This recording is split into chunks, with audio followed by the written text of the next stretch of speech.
So you've studied for months, right? You've memorized the vocabulary, you've practiced all those speaking prompts, and finally, you passed your English proficiency test with flying colors.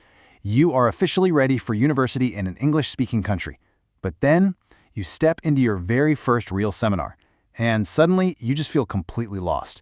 The professor is speaking way too fast, students are debating, and you literally need to synthesize 3 different articles just to contribute to the conversation. Sound familiar? Honestly, it's a massive frustration for international AasL students worldwide. Okay, let's dive into this, because in this explainer, we're looking at exactly why passing a language test doesn't always mean you're prepared for actual university life. And more importantly, we'll see how a groundbreaking new approach to testing is completely changing the game.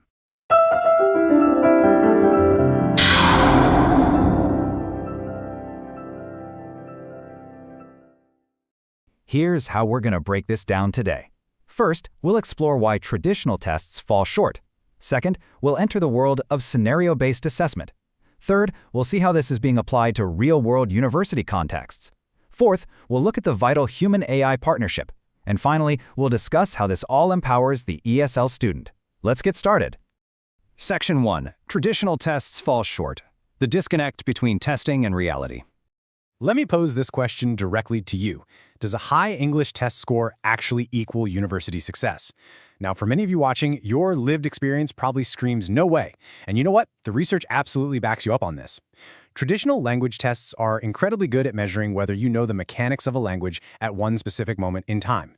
But actually sitting in a bustling academic seminar, collaborating on a group project, or debating a really complex topic, that requires so much more than just knowing vocabulary and grammar rules in isolation. It requires you to coordinate all of those skills in real time under pressure. To really drive this point home, let's look at this brilliant observation from Dr. James Purpura. He describes the traditional approach to language testing as read, respond, and forget. I mean, think about a standard proficiency test. You read a random paragraph about, say, the migratory patterns of birds, you answer 5 multiple-choice questions, and then you completely forget about it as you move on to the next totally unrelated section on historical architecture.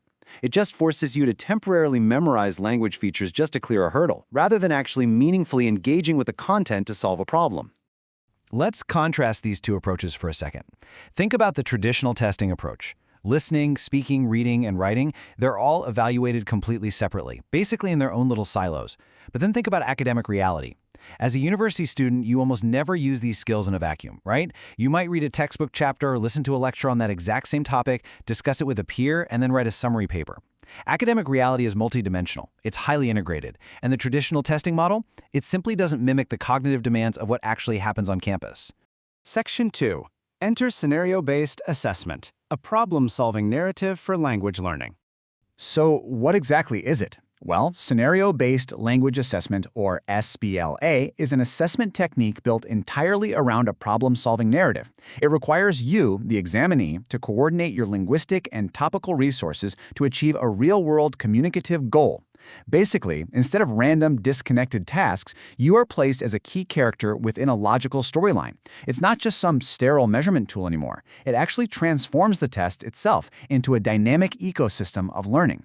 Now, what's really interesting about this is how it plays out in practice. Let me walk you through a tangible example straight from the research, the getting a visa scenario. Imagine this is your assessment. Step 1, you independently read the actual requirements for a student visa. Step 2, you watch a video of a student doing an interview with an immigration officer, and you take notes. Step 3, using what you've just read and heard, you fill out an actual application form. And finally, Step 4, you write a short justification paragraph explaining your study plan.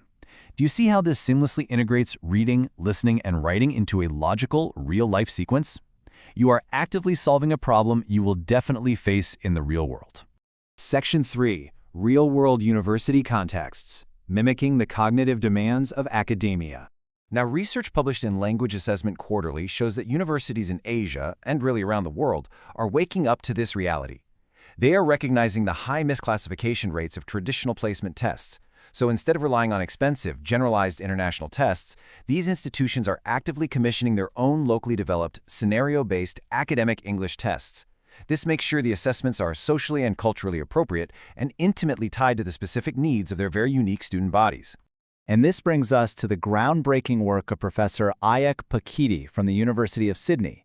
He makes a very powerful argument here, stating standardized English language test scores are insufficient predictors of international students' academic language performance beyond entry. Professor Pakidi's research focuses heavily on this post-entry struggle. It's that stark realization that getting accepted into the university, that's really only step one. Surviving the integrated academic language demands of your actual coursework is an entirely different beast. To tackle this, Professor Fakidi and other researchers strongly advocate for scenarios that directly mirror university life. Take this highly relatable example outlined by test developers, finding a research supervisor.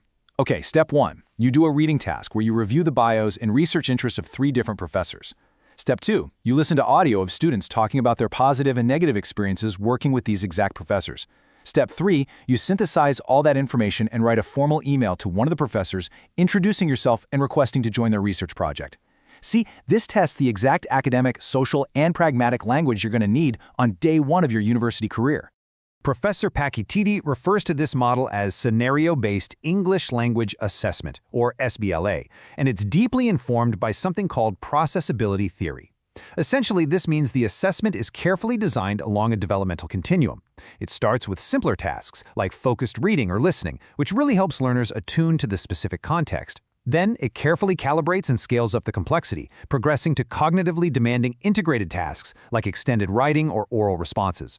It builds your confidence step by step rather than just throwing you into the deep end all at once.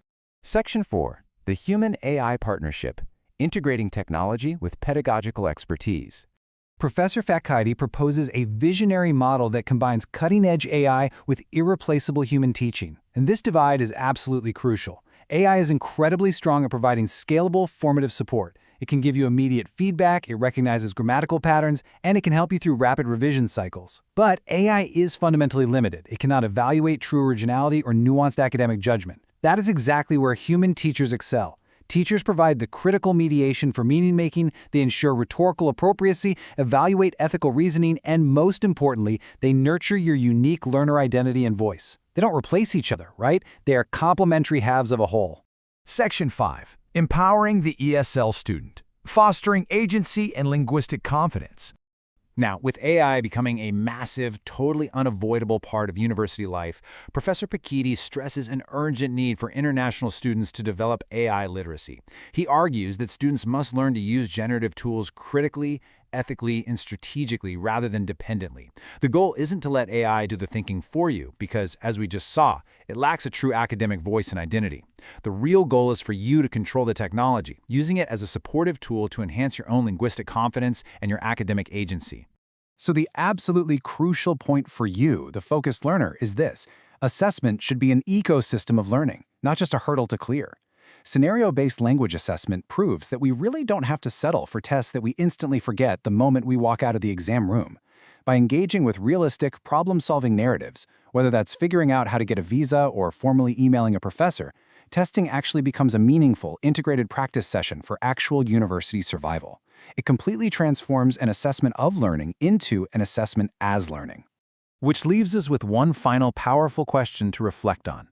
Are we just testing language, or are we preparing for life? As you continue your own language learning journey, I challenge you to look beyond the isolated grammar drills and those endless vocabulary lists. Seek out the scenarios. Connect the skills. Because you aren't just learning to pass a test, you are preparing to thrive in the complex, real world. Thanks for exploring this fascinating shift in language assessment with me in this explainer.